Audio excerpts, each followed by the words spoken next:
Εκδήλωση για την Εθνική ημέρα της Ρωσίας πραγματοποίησε χθες βράδυ η πρεσβεία της Ρωσίας στην Κύπρο. Ο πρέσβης Ζιάζικοφ είπε ότι η ρωσική γλώσσα χρησιμοποιείται από ποσοστό μεγαλύτερο του 10% του πληθυσμού της Κύπρου. Εκδήλωση για την Εθνική ημέρα της Ρωσίας πραγματοποίησε χθες βράδυ η πρεσβεία της Ρωσίας στην Κύπρο. Ο πρέσβης της Ρωσίας στην Κύπρο, Μουρατ Ζιάζικοφ, είπε ότι η ρωσική γλώσσα χρησιμοποιείται από ποσοστό μεγαλύτερο του 10% του πληθυσμού της Κύπρου.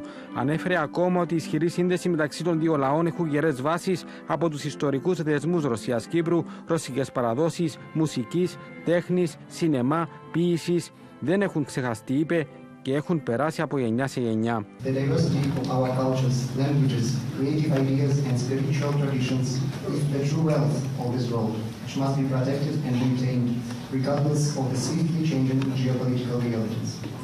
Αυτό σημαίνει, πρόσθεσε, πως είναι ακόμη πιο πολύτιμο για μας την Κύπρο, η οποία πολιτικά είναι μέρος της Ευρωπαϊκής Ένωσης και γεωγραφικά μια χώρα μεγάλου γεωγραφικού ενδιαφέροντος.